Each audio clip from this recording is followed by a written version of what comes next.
Anda kembali bersama kami di obrolan malam spesial Bersatu Kawal Pemilu. Tadi saya sampaikan di awal bahwa sebenarnya saya mau ngobrol dengan perwakilan dari Partai Persatuan Pembangunan, tapi ternyata dikonfirmasi oleh teman-teman yang membantu saya untuk tampil di layar hari ini belum bisa bergabung.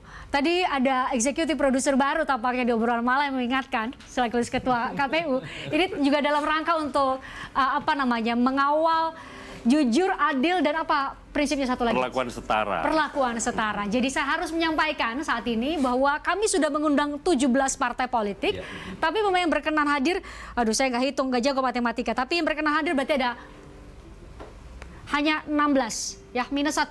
Enggak, kurang. Kurang, waduh jago. Berapa banyak yang hadir hari ini? 13. Nanti mohon dibantu teman-teman. Saya akan ngajak ngobrol 15. Terima kasih Pak Hedi. Di flyernya hanya 12. Di flyer hanya 12, kurang 1 P3 berarti hanya 11 yang hadir hari ini dari 17 partai politik peserta pemilu secara nasional, dan sebenarnya ada 6 partai politik yang nanti bisa ditemukan atau hanya ada di Aceh karena sebagai partai politik lokal. Saya sapa selamat malam Ketua DPP Partai Perindo Pak Yusuf Lakaseng. Selamat malam Pak Yusuf. Selamat malam, Pak Frits. Aduh, Selamat kayaknya malam. gara-gara nomor urutnya kelihatan gitu. Ini ditaruh paling akhir bukan karena mau ditaruh paling akhir loh ya. Ini karena memang nomor urutnya 16. Iya, oke, ngerti kita. Iya, Aman. ngerti kita. Terima kasih. Kemudian nomor urut 15 ada PSI, ada Sekjen ya, Mbak Dea Tunggaesti. Mas Sigit. Oke, Pak Sigit Widodo ini tampak di layar. Aduh, juru bicara Partai Solidaritas Indonesia. Seharusnya teman-teman bisa mengupdate ke saya. Tapi saya mohon maaf di layar. Terima kasih Pak Sigit sudah berusaha untuk join di sini. Pak Sigit, jadi saya beri kesempatan pertama kepada. Selamat malam Bro Sigit. Saya juga jadi ikutan kan kayak PSI. Selamat malam juga Bro Yusuf Lakaseng, sahabat saya dulu di PSI Siap, juga. Bro Sigit. Oh, dulu PSI juga, mantan juga. Oh dulu mantan juga ya. Aduh, ini seperti di sepak bola ya, ada pertukaran atau transfer pemain, tapi ya dalam politik nasional nggak apa-apa lah. Yang penting punya kualitas. Justru karena kami dulu teman, ya sekarang tetap teman lah. Kita damai ya, Bro Yusuf Lakaseng ya. Amin. Terima kasih, senang mendengar narasi itu. Nah mungkin dari PSI juga Pak Hashim seperti Partai Garuda ya, sudah pernah menjadi peserta pemilu. Betul, PSI Perindo ini peserta pemilu 2019. Nah mungkin juga bisa menyampaikan komitmennya Pak Sigit, Bro Sigit, mohon maaf, Bro Sigit kepada kami. Ini partainya anak muda atau ada perubahan yang bakal kami lihat di pemilu 2024 seperti apa? Iya, terima kasih Sis Christian. Jadi kalau kita lihat sebetulnya mungkin anak muda ya, tetap anak muda ya, walaupun lebih tua 5 tahun tentunya daripada di pemilu 2019 kemarin. Tapi sebetulnya yang penting selama 8 tahun berdiri ini PSI tetap istiqomah menjadi partai politik yang tegas melawan korupsi dan menebarkan toleransi. Jadi artinya selain kami selalu menjaga kader-kader kami untuk selalu menjauhi korupsi, kemudian kami selalu konsisten nih. Dari tahun 2019 kami tidak akan mencalonkan mantan napi korupsi menjadi calon anggota legislatif. Wah. Dan kami juga akan selalu menolak dengan tegas politik identitas dan politisasi agama.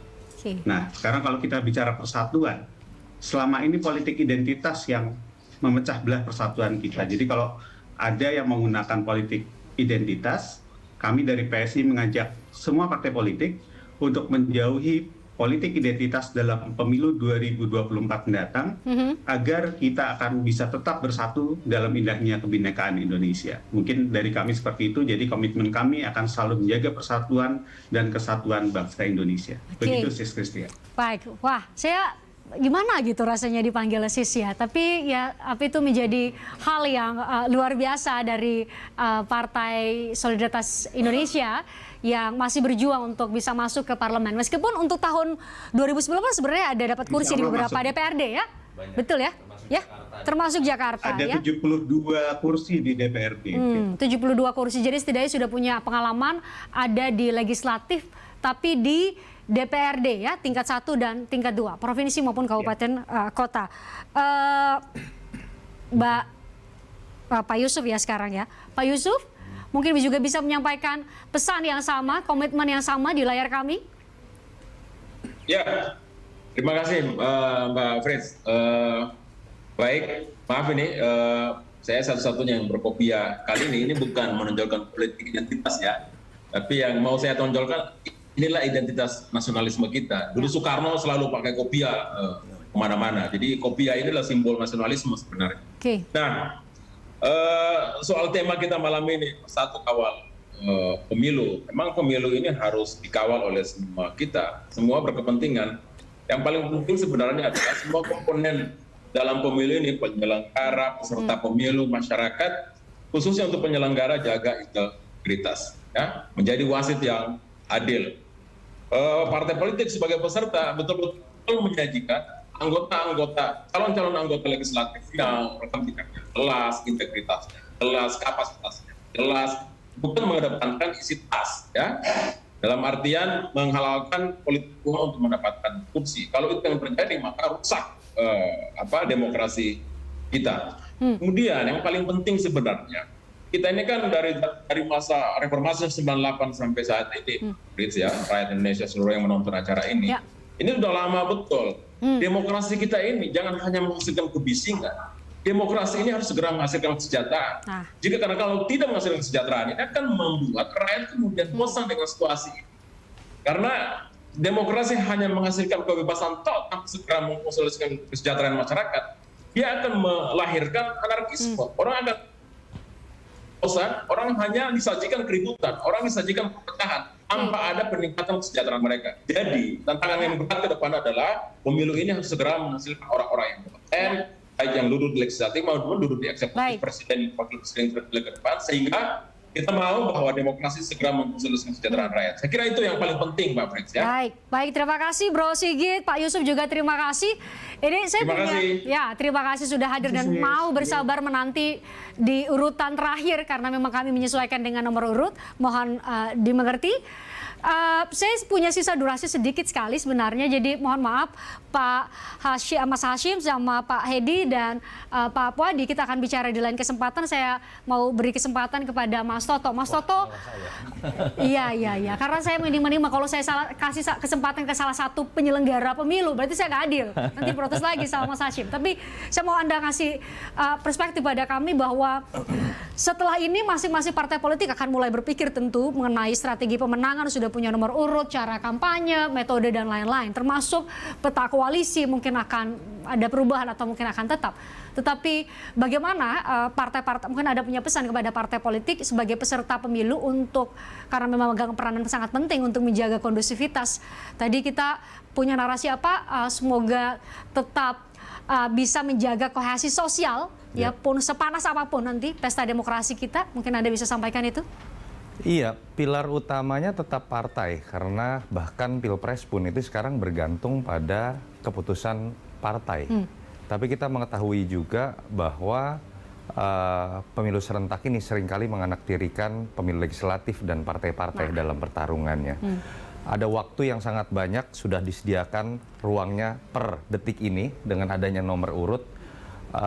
Kita tahu juga bahwa pola yang lama itu akan melahirkan biaya politik yang mahal, yang dibebani adalah partai-partai itu juga. Akhirnya sekarang semua berlomba untuk bagaimana mengumpulkan logistik dan mencari waktu yang paling tepat memberikan bonus tadi. Ketika tidak ada diferensiasi di antara partai-partai yang ada. Dengan sisa waktu masih 1 tahun lebih, dan kita harus ingat ini adalah open election, lembaran baru, incumbent tidak ada kembali, ruang gerak itu lebih terbuka. Manfaatkan itu sehingga ketika Anda bergerak dari sekarang, turun ke masyarakat langsung, saya pikir akan menjadi kampanye yang lebih murah dan akan bisa lebih efektif. Itu aja. Itu yang kita harapkan dari peserta pemilu. Terima kasih Pak Hedi, terima kasih Mas Hashim, terima kasih Pak Puadi. Semoga berkenan untuk kami undang lagi di berbagai program kami di BTV dan juga berbagai... Masih 1 tahun lagi. Masih panjang tergabung perjalanan. di Universe, betul, masih ada 1 tahun lagi. Saya juga mengucapkan terima kasih pada pemirsa yang sudah nonton. Mohon bapak-bapak untuk berdiri karena tadi saya sudah janji kepada teman saya Novia untuk tidak membebankan nyanyi itu ke saya, karena saya nggak jagonya nyanyi, saya jagonya baca berita aja. Novia, kita sambut. Kita boleh tepuk tangan nggak sih? Novia mau nyanyi apa? Sekarang Novia mau nyanyi Cinta Indonesia. Oh wow, oke, kita bagian tepuk tangan aja dan bagian ya menikmati lagunya. Harus nyanyi bareng-bareng. Oke, saya googling dulu. Tadi kan udah pada tegang, sekarang harus relax lagi. Silakan Novia. Oke, Cinta Indonesia.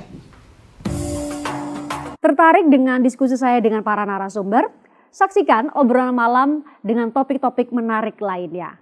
Jangan lupa subscribe ya channel YouTube Berita 1.